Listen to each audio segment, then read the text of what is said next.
है, मिठाइयों की बरसात है, क्योंकि रक्षाबंधन का त्योहार है।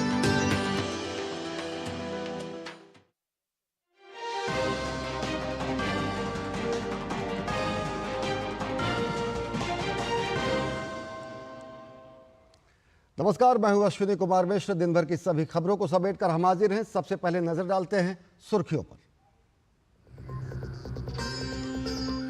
प्रधानमंत्री नरेंद्र मोदी ने तीसरे ग्लोबल साउथ शिखर सम्मेलन को किया संबोधित। सदस्य देशों में विकास को बढ़ावा देने के लिए भारत की योजना को रखा सामने। कहा, विकास के लिए वित्तीय मदद के नाम पर जरूरतमंद देशों को कर्ज तले नहीं दबाएगा भारत। ग्लोबल साउथ के देशों द्वारा खुद तय की गई विकास प्राथमिकताओं से होगा प्रेरित।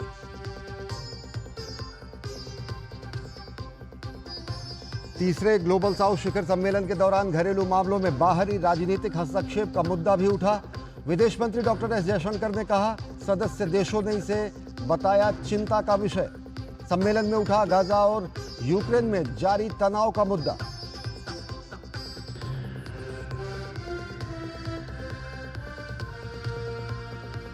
कर्नाटक में मुख्यमंत्री सिद्धारमैया की मुश्किलें बढ़ी। राज्यपाल ने मैसूरू शहरी विकास प्राधिकरण के साइट आवंटन घोटाला मामले में मुकदमा चलाने को दी मंजूरी।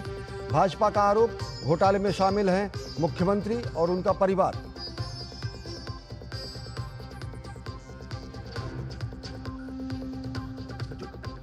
कोलकाता में एक अस्पताल में दुष्कर्म और हत्या मामले में देश भर के चिकित्सकों का विरोध प्रदर्शन जारी। अस्पतालों में इमरजेंसी सेवाएं छोड़कर सभी सेवाएं 24 घंटे के लिए बंद। भाजपा ने ममता सरकार पर न्याय की आवाज दबाने का लगाया आरोप। शुक्रवार को निकाली गई रैली को लेकर सोशल मीडिया पर ट्रोल हुई ममता बनर्जी।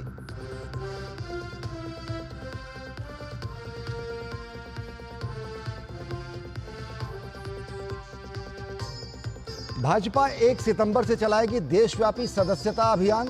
दिल्ली में आयोजित की गई सदस्यता अभियान को लेकर राष्ट्रीय कार्यशाला। चुनाव वाले राज्यों को छोड़कर देश भर में चलेगा बीजेपी का ये अभियान।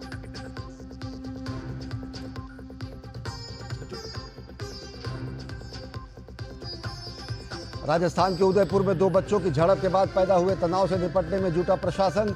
चाकूबाजी की घटना में शामिल आरोपियों के घर पर बुलडोजर की कार्रवाई की गई। मौके पर भारी संख्या में पुलिस बल किए गए तैनात। धारा 144 को किया गया लागू। जयपुर में भी तनाव की खबर। प्रशासन ने किए पुख्ता इंतजाम।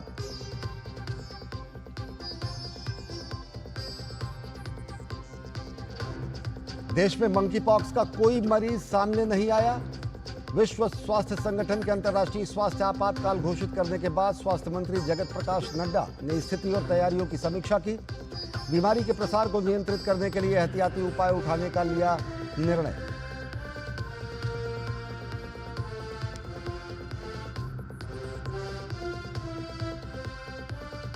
और पेरिस ओलंपिक में शानदार प्रदर्शन के बाद विनेश फोगाट भारत लौटी। चैंपियनों की तरह किया गया स्वागत।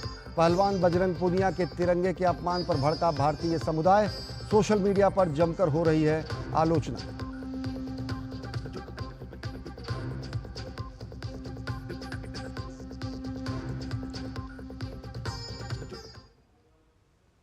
और अब देखते हैं खबरों को विस्तार से। प्रधानमंत्री नरेंद्र मोदी ने आज वर्चुअल माध्यम से तीसरे वॉइस ऑफ ग्लोबल साउथ शिखर सम्मेलन के उद्घाटन सत्र को संबोधित किया। अफ्रीका, एशिया और लैटिन अमेरिका के विकासशील देशों को ग्लोबल साउथ कहा जाता है। सम्मेलन में इन देशों के राष्ट्राध्यक्ष और शासनाध्यक्ष शामिल हुए। इस अवसर पर प्रधानमंत्री नरेंद्र मोदी ने मौजूदा विश्व के सामने खड़ी चुनौतियों का खास जिक्र किया। प्रधानमंत्री ने कहा कि बीते सदी की संस्थाएं और संगठन वर्तमान विश्व की चुनौतियों का सामना करने में सक्षम नहीं है। प्रधानमंत्री ने कहा कि मौजूदा समय में ग्लोबल साउथ के देशों को एकजुट होने की जरूरत है। पिछली सदी में बने ग्लोबल गवर्नेंस और फाइनेंशियल इंस्टीट्यूशंस इस सदी की चुनौतियों से लड़ने में असमर्थ रहे हैं। फ्रेंड्स, यह समय की मांग है कि ग्लोबल साउथ के देश एकजुट होकर एक स्वर में एक साथ खड़े रहकर एक दूसरे की ताकत बने। प्रधानमंत्री ने ग्लोबल साउथ में डिजिटल सार्वजनिक अवसंरचना में तेजी लाने के लिए सामाजिक प्रभाव निधि की स्थापना का जिक्र किया। प्रधानमंत्री ने कहा कि भारत इसमें $25 मिलियन का शुरुआती योगदान करेगा।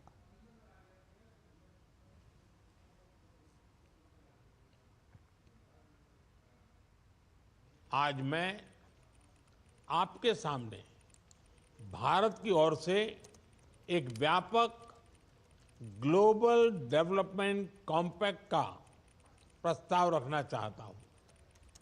इस कॉम्पैक्ट की नींव भारत की विकास यात्रा और विकास साझेदारी के अनुभवों पर आधारित होगी।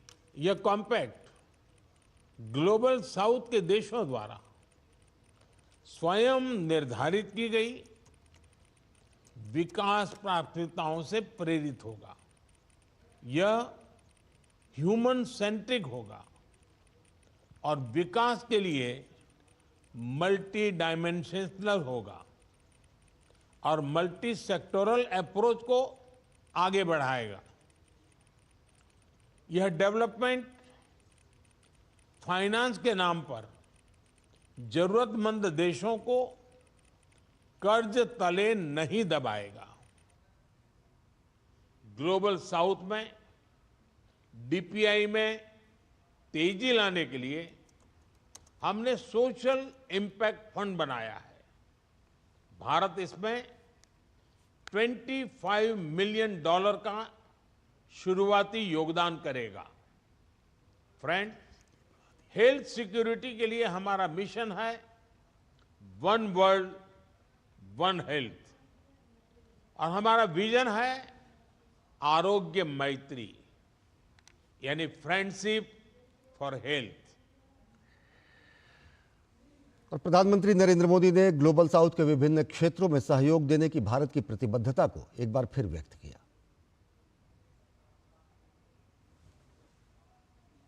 ग्लोबल साउथ के देशों में फाइनेंशियल स्ट्रेस और डेवलपमेंट फंडिंग के लिए Bharat SDG stimulus leaders group में सहयोग दे रहा है।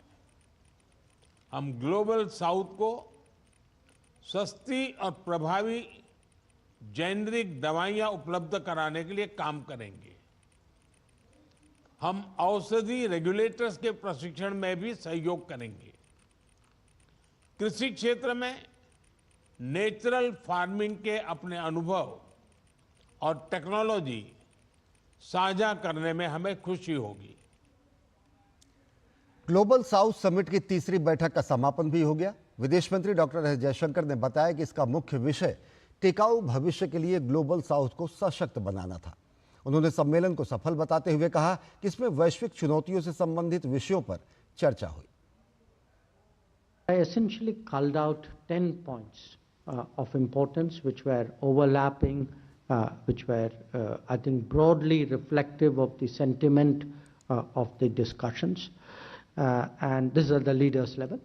And these 10 points, one, of course, was that the problems which they all raised, which was the core of the discussion, where today food, health, and energy security issues, the challenges faced on resources and accessing resources, the problem of realizing the demographic dividend, concerns about employment and about economic inequality. There was a very strong focus on their climate concerns.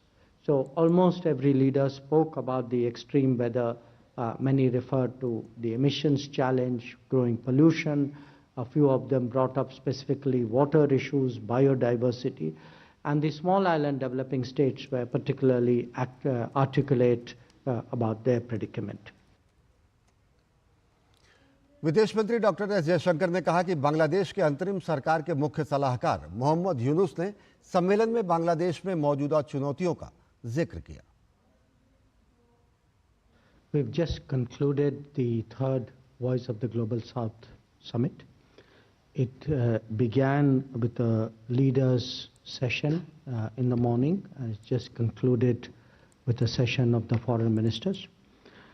All in all, 123 countries took part in the summit, including India.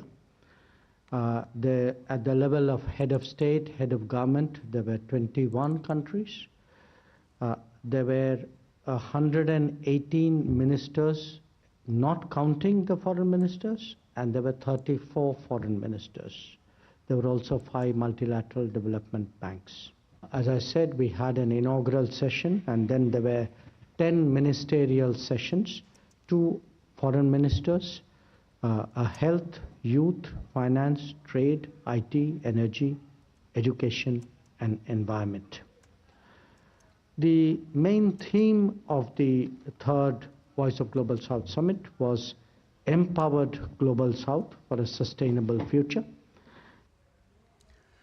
केंद्रीय शिक्षा मंत्री धर्मेंद्र प्रधान ने third voice of global south summit के दौरान global south के शिक्षा मंत्रियों के सत्र को संबोधित किया। उन्होंने कहा कि शिक्षा के माध्यम से सतत विकास लक्ष्यों को प्राप्त किया जा सकता है।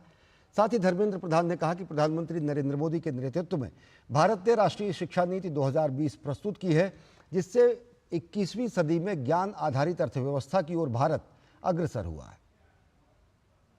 Today, I am excited to share India's journey towards achieving sustainable development goals through education and outline our shared goals with Global South.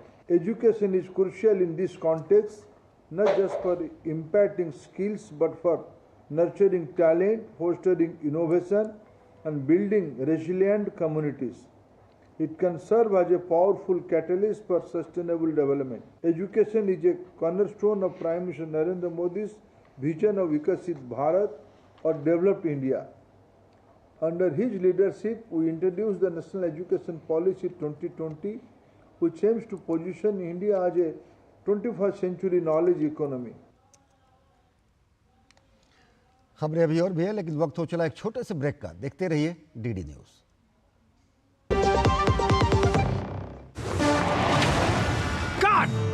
सुरक्षा की गारंटी हर चीज में जरूरी है, चाहे वो मुश्किल स्टंट हो या अच्छी फसल। इसलिए ले आइए IIL के ट्रैक्टर ब्रांड का शिनबा, जो देता है सुंडी और ट्रिप से सुरक्षा की गारंटी। हाय मॉम, फिर से शॉपिंग? बाबूजी, आपने इसे बिगाड़ के रखा। लिमिट में करो तो कुछ बुरा नहीं होता है। बिना लिमिट शॉपिंग करेगी आपके कार्ड पे एड ऑन जो है। मैंने तो कार्ड पे लिमिट सेट कर दिया। अच्छा, इसके फायदे ये हैं कि रिस्क कम हो जाता है, और अगर फ्रॉड भी हुआ तो तुरंत बैंक को बोल दीजिए, नुकसान कम। दादू, नेक्स्ट टाइम ये pink dress. You are the limit. Limit तो सेट है। RBI कहता है जानकार बनिए, सतर्क रहिए। बात जब पीढ़ियों के लिए बनने वाले घर की हो तो जिम्मेदारी बड़ी हो जाती है। गैलेंट समझता है ये जिम्मेदारी। अब डबल M रिब्स के साथ गैलेंट एडवांस TMT रीबार, निर्माण का रियल हीरो। सोना सिर्फ गहना नहीं होता, कभी परंपराओं का प्रतीक, कभी पुश्तैनी पहचान, तो कभी प्यारी सी याद होती है। लाइफ में आगे बढ़ने के लिए उसी सोने से गोल्ड लोन लेने का फैसला समझदारी का होता है। मुथूट फाइनेंस ये बात समझते हैं, इसीलिए वो ईमानदारी, सच्चाई और आपके विश्वास को सबसे बढ़कर मानते हैं। दूसरा कोई करे या ना करे, मुथूट फाइनेंस ने सदियों से इस भरोसे को कायम रखा है और हमेशा रखेंगे। मुथूट फाइनेंस, सदियों का भरोसा हमेशा के लिए। इंडिया का number 1 most trusted financial services brand. तो गोल्ड लोन के लिए कॉल करें 1-800-313-1212। शादी का किचन महके जहां, गोल्डी किचन किंग मसाले हो वहां। गोल्डी लाए हैं फ्रेश लॉक टेक्नोलॉजी, जो रखे मसालों को हर समय फ्रेश। ब्रेक के बाद आप सभी का स्वागत है। कर्नाटक के मुख्यमंत्री सिद्धारमैया की मुश्किलें बढ़ गई हैं। राज्यपाल थावरचंद गहलोत ने मुख्यमंत्री के खिलाफ मैसूरू शहरी विकास प्राधिकरण से जुड़े एक कथित भ्रष्टाचार के मामले में मुकदमा चलाने को मंजूरी दे दी है। यह मामला कर्नाटक के मैसूरू शहरी विकास प्राधिकरण मूडा भूमि आवंटन में कथित अनियमितता से जुड़ा हुआ है। इस बीच केंद्रीय मंत्री JP नड्डा ने भी कांग्रेस पार्टी पर निशाना साधा है। उन्होंने कहा कि कांग्रेस की भ्रष्टाचार की विरासत अब भी लगातार जारी है। उन्होंने कहा कि नेशनल हेराल्ड से लेकर मूडा घोटाला इस बात का प्रमाण है। कर्नाटक में सियासी हलचल बीते कई दिनों से लगातार तेज है। कर्नाटक के राज्यपाल द्वारा कथित मोडा घोटाले में सीएम सिद्धारमैया पर मुकदमा चलाने की अनुमति दिए जाने के बाद एक बार फिर राजनीति गर्मा गई है। कांग्रेस जहां केंद्र सरकार पर राज्य सरकार को अस्थिर करने का आरोप लगा रही है, वहीं भाजपा सीएम पर हमलावर है और उनसे इस्तीफे की मांग कर रही है। भाजपा सांसद संबित पात्रा ने कहा कि विपक्षी गठबंधन सरकार और उसके नेता संविधान का अपमान कर रहे हैं। वहीं भाजपा सांसद तेजस्वी सूर्या ने कहा कि आरोपों की प्रकृति बहुत गंभीर है। ऐसे में निष्पक्ष और पारदर्शी जांच के लिए सीएम को पद से इस्तीफा देना चाहिए। आज मैं धन्यवाद देता हूं इस प्रणाली को, इस प्रक्रिया को, कि जिसने घोटाला किया है उसे आज प्रोसिक्यूट किया जाएगा, उसके खिलाफ आज केस चलेगा। Facing regarding the Muda scam, the investigating agencies will now have to start the process of prosecution, and needless to say, one cannot expect the Chief Minister to continue in office while agencies that report to him are investigating the allegations and charges made against him. वहीं भाजपा नेता शहजाद पूनावाला ने कहा कि कर्नाटक की कांग्रेस सरकार शायद इस देश के इतिहास की सबसे भ्रष्ट सरकार है। लूट और झूठ को उन्होंने अपना प्राथमिक एजेंडा बना लिया है। कांग्रेस पार्टी जो कर्नाटका में जब से आई है तब से इस प्रकार की लूट मचा रखी है कि कभी मूडा स्कैम तो कभी वाल्मीकि स्कैम। अब वाल्मीकि स्कैम में भी 180 करोड़ की लूट मचाई है। वहां पे एक अफसर ने आत्महत्या की है और वो अफसर ने आत्महत्या करते वक्त मंत्री का नाम भी लिया है। और कांग्रेस की सरकार इतनी बेशर्म है, इतनी निर्लज है कि उन्होंने कहा कि स्कैम तो हुआ है पर ये 180 करोड़ का नहीं, ये 90 करोड़ का स्कैम है। उन्होंने फ्लोर ऑफ द हाउस में स्वीकारा है। वहीं सीएम सिद्धारमैया ने कहा है कि राज्यपाल का फैसला पूरी तरह से असंवैधानिक है। हम इसे कानूनी रूप से चुनौती देंगे। The entire cabinet is with me. The government is with me. All MLAs are with me. All Congress MLAs are with me. MLCs are with me. All Lok Sabha, Rajya Sabha members are with me. आइए आपको बताते हैं कि आखिर ये मुद्दा मामला है क्या। मैसूर शहरी विकास प्राधिकरण का काम मैसूर में शहरी विकास को बढ़ावा देना, बुनियादी ढांचे का विकास करना और लोगों को किफायती कीमत पर आवास उपलब्ध कराना है। मुड्डा ने साल 2009 में शहरी विकास के चलते अपनी जमीन खोने वाले लोगों के लिए एक योजना 50-50 पेश की थी।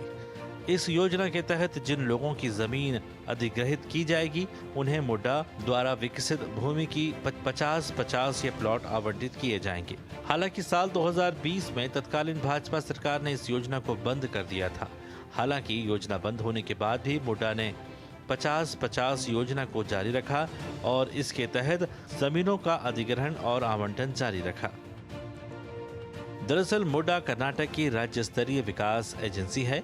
इस एजेंसी का काम शहरी विकास को बढ़ावा देना है। इसके साथ ही लोगों को किफायती कीमत पर घर उपलब्ध कराना है। Bureau report, DD news. Bhajpa के राष्ट्रीय अध्यक्ष और केंद्रीय स्वास्थ्य मंत्री जेपी नड्डा ने भ्रष्टाचार को लेकर कांग्रेस पर जमकर हमला बोलते हुए अपने सोशल मीडिया अकाउंट एक्स पर लिखा है, कांग्रेस पार्टी का भ्रष्टाचार लगातार जारी है। नेशनल हेराल्ड से लेकर कर्नाटक के मूडा घोटाले तक कांग्रेस पार्टी का भ्रष्टाचार का इतिहास जगजाहिर है। बार बार उन्होंने निजी लाभ के लिए लोगों के भरोसे को तोड़ा है। इस फैसले को असंवैधानिक कहने के बजाय कांग्रेस को अपने काम पर विचार करना चाहिए। कांग्रेस खुद को दलितों और अल्पसंख्यकों का संरक्षक बताती है, जबकि उनके अपने ही एक मुख्यमंत्री दलित परिवार से जमीन हड़पने में शामिल है। ये कांग्रेस के पाखंड और परिवार केंद्रित राजनीति का एक और उदाहरण है।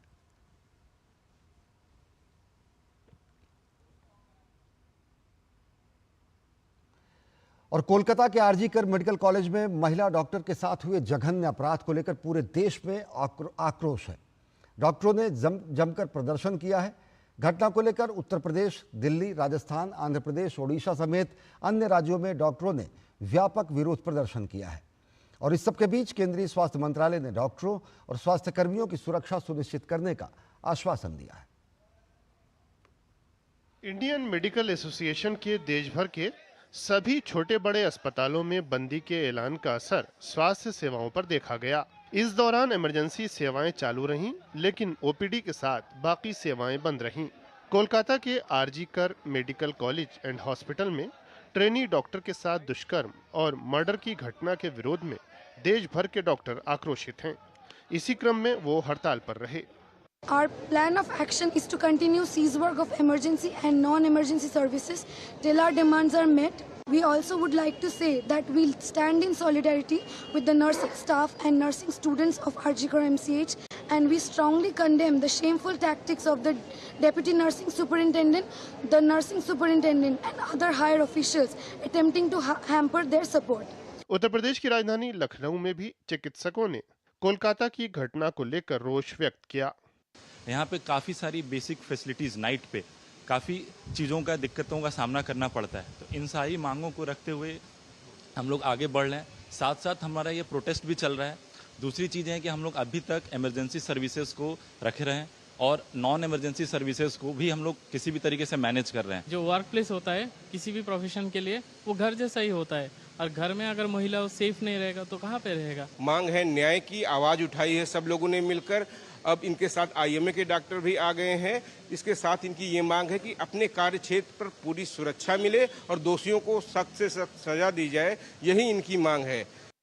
इंडियन मेडिकल एसोसिएशन के पदाधिकारी चिकित्सकों पर हो रहे हमलों को लेकर चिंतित हैं और उन्होंने समस्या के समाधान के लिए 5 मांगे रखी हैं। उन्होंने इनमें 36 घंटे की ड्यूटी शिफ्ट और आराम के लिए सुरक्षित जगहों की कमी जैसे मुद्दों को शामिल किया है।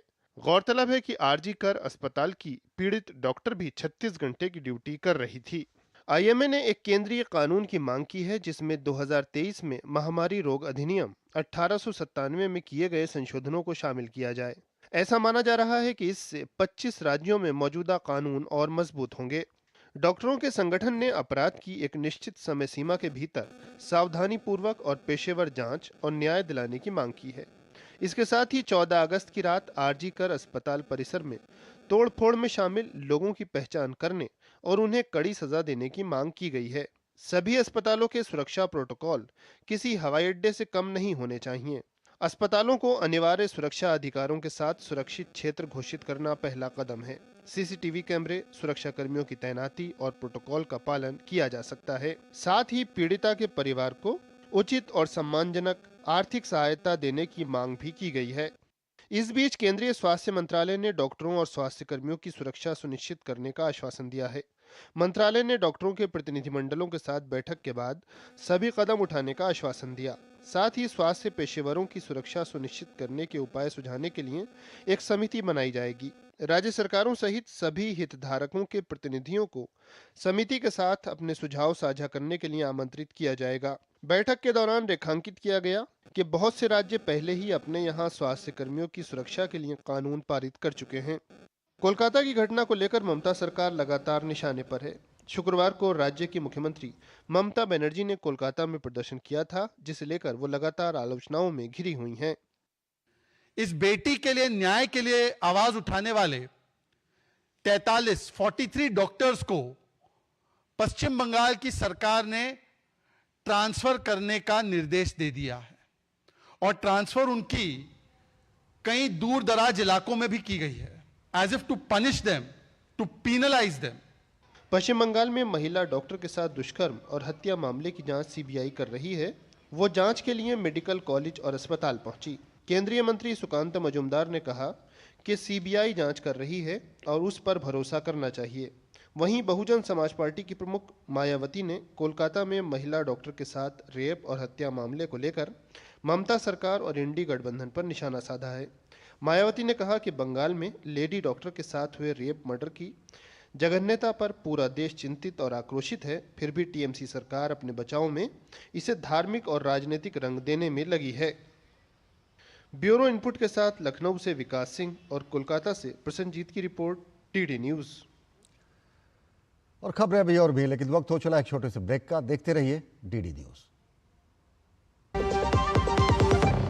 अरे क्या हो गया, पूरा का पूरा गांव यहाँ आ गया। भैया देसी हाथ से चारा खिलाते हो, तभी तो आपके गाय भैंसों की ब्याज सबसे ज्यादा है। पगले, ये चमत्कार इस हाथ का नहीं, हाथ में जो कपिला पशु आहार है उसका है, जो पशुओं की सेहत अच्छी रखता है और ब्याज भी बढ़ाता है। कपिला, देश का नंबर 1 पशु आहार। सुरक्षा की गारंटी हर चीज में जरूरी है, चाहे वो मुश्किल स्टंट हो या अच्छी फसल। इसलिए ले आइए IIL के ट्रैक्टर ब्रांड का शिनबा, जो देता है सुंडी और ट्रिप से सुरक्षा की गारंटी। शादी का किचन महके जहां, गोल्डी किचन किंग मसाले हो वहां। गोल्डी लाए हैं फ्रेश लॉक टेक्नोलॉजी, जो रखे मसालों को हर समय फ्रेश। ब्रेक के बाद आप सभी का स्वागत है। कोलकाता के एक अस्पताल में हुए जघन्यतम घटना पर पूरे देश में आक्रोश और देशव्यापी डॉक्टरों का प्रदर्शन हुआ है। इमरजेंसी सेवाओं को छोड़कर सभी सेवाएं बाधित रहीं और इस सबके बीच ममता बनर्जी सरकार ने 40 से ज़्यादा चिकित्सकों का तबादला कर दिया है। इस तबादले पर मेडिकल प्रोफेशन से जुड़े लोगों ने कड़ा विरोध जताया है। सरकार में इतनी भी सेंसिटिविटी नहीं है कि इस हड़ताल को नज़रअंदाज करते हुए स्टेट गवर्नमेंट अगर नेशन वाइड हड़ताल को नज़रअंदाज करते हुए 43 डॉक्टर्स का तबादला करती है, तो इससे गलत बात, तालिबानी बात क्या हो सकती है कि 43 डॉक्टरों को दूर दराज इलाकों में एज ए पनिशमेंट तबादला किया गया। ये it's not a routine transfer. इस तबादले के ऑर्डर की घोर भर्त्सना करते हैं और अपील करते हैं कि ममता सरकार इस ऑर्डर को वापस ले। मेरा सीधा ममता जी से ये मांग है कि अगर ममता बनर्जी वहाँ पे काम कर रहे डॉक्टर्स का साथ नहीं दे सकती, तो ये डिसीजन जो उनका है वो सिर्फ डॉक्टर्स अगेंस्ट नहीं है। देश भर में जितने डॉक्टर्स उनके सपोर्ट में प्रोटेस्ट कर रहे हैं, ये पूरी मेडिकल फेटर्निटी के खिलाफ उनका लिया हुआ डिसीजन है। तो हम इस डिसीजन को कंडेम करते हैं और सीधा ममता जी से ये सवाल पूछते हैं कि अगर आपके पास इतनी पावर नहीं है कि आप गुंडों को सरकार में रोक सकें, तो आप इस्तीफा दे दीजिए, प्रेसिडेंशियल रूल लागू हो, सेंट्रल गवर्नमेंट हमारी प्रोटेक्शन करे, वहाँ पे हमारे साथी डॉक्टर्स जो प्रोटेस्ट कर रहे हैं उनको इंसाफ मिले। तो कम से कम 45 ऐसे हमारे जो सीनियर डॉक्टर्स हैं, हमारे फैकल्टीज, उनका ट्रांसफर कर दिया गया तत्काल। बताइए ये कहाँ का न्याय है? क्या ममता बनर्जी को एक औरत होने के नाते उनको शर्म नहीं आ रही है कि महिला के साथ इतना दर्दनाक, इतनी दरिंदगीपूर्ण घटना हुई और जब हम विरोध कर रहे हैं तो हमारा ट्रांसफ़र कर रही है? वो हमारी आवाज़ को दबाने के लिए डॉक्टरों पे, जो वहाँ के लोग हैं जो प्रोटेस्ट कर रहे हैं, उन पे लगातार वो अटैक करवा रही है। जो साइट है, जो मतलब कि एविडेंस साइट है, उसको डिस्ट्रॉय करने की कोशिश की जा रही है। जो लोग प्रोटेस्ट कर रहे थे उन डॉक्टर्स को, उन्होंने सिर्फ उन्हीं डॉक्टर्स को इधर उनका तबादला किया गया है, दूसरी जगह ट्रांसफ़र किया गया है। इस चीज़ में हम चाहते हैं कि ममता बनर्जी को वहाँ से इस्तीफा दे देना चाहिए और वेस्ट बंगाल में प्रेसिडेंशियल रूल लागू हो जाना चाहिए। तो देश भर में देखा गया जबरदस्त आक्रोश। और चलते चलते नजर डालते हैं देश की कुछ महत्वपूर्ण खबरों पर फटाफट अंदाज में। वक्फ अधिनियम संशोधन विधेयक 2024 पर गठित संयुक्त संसदीय समिति की पहली बैठक 22 अगस्त को होगी। ये बैठक दिल्ली स्थित संसद भवन एनेक्सी में होगी। केंद्रीय अल्पसंख्यक कार्य मंत्रालय और विधि एवं न्याय मंत्रालय के प्रतिनिधि जेपीसी के सदस्यों को विधेयक के बारे में जानकारी देंगे। उत्तर प्रदेश के उप मुख्यमंत्री ब्रजेश पाठक ने शनिवार को कहा कि एसजीपीजीआई को हमें एम्स की तर्ज पर विकसित करना है। पीजीआई में बहुत जल्दी नए विभाग खुलेंगे। स्वास्थ्य विभाग की समीक्षा बैठक को संबोधित करते हुए उन्होंने कहा कि हमारी प्राथमिकता प्रदेश के प्रत्येक व्यक्ति को उच्च स्तरीय स्वास्थ्य सेवाएं उपलब्ध कराना है। राखी का त्योहार जैसे जैसे करीब आ रहा है, इसका उत्साह भी अपने चरम पर पहुंच रहा है। मुंबई में राखी के त्योहार से पहले ही महिलाओं ने महाराष्ट्र के मुख्यमंत्री एकनाथ शिंदे को राखी बांधकर भाई बहन के प्रेम के त्योहार का जश्न मनाया। आरोग्य मैत्री हेल्थ क्यूब का अपनी तरह का पहला सटीक पैराड्रॉप ऑपरेशन किया। यह ऑपरेशन मानवीय सहायता और आपदा राहत प्रभावित क्षेत्रों में महत्वपूर्ण आपूर्ति प्रदान करने के प्रधानमंत्री नरेंद्र मोदी के दृष्टिकोण के अनुरूप आयोजित किया गया था। भागलपुर में सुल्तानगंज अगुवानी गंगा नदी पर बन रहा निर्माणाधीन लेन पुल गंगा नदी में ध्वस्त होकर गिर गया। ये पुल नाबार्ड योजना के तहत सुल्तानगंज में बन रहा था। इसे लेकर बिहार के उप मुख्यमंत्री विजय सिंह ने कहा कि अगर पहले इस मामले पर कार्रवाई की गई होती तो इस प्रकार की घटना नहीं घटती। विभाग इसे गंभीरता से ले रहा है ताकि ऐसी घटना दोबारा न हो। देश भर में झमाझम बारिश का दौर जारी है। कुछ राज्यों में बाढ़ जैसे हालात बने हुए हैं, जिसके कारण लोगों के जनजीवन पर असर पड़ा है। मौसम विभाग ने कई राज्यों में बारिश का अलर्ट जारी किया है। इस दौरान कहीं तेज बारिश तो कहीं मध्यम बारिश का अपडेट जारी किया गया है। मौसम विभाग ने छत्तीसगढ़, गांगेय पश्चिम बंगाल, नागालैंड, मणिपुर, मिजोरम, त्रिपुरा, तमिलनाडु, केरल, ओडिशा, पुडुचेरी और कराईकल में ऑरेंज अलर्ट जारी किया है। तो बुलेटिन में फिलहाल इतना ही। देश और दुनिया की ताजा तरीन खबरों के लिए देखते रहिए डीडी न्यूज। नमस्कार।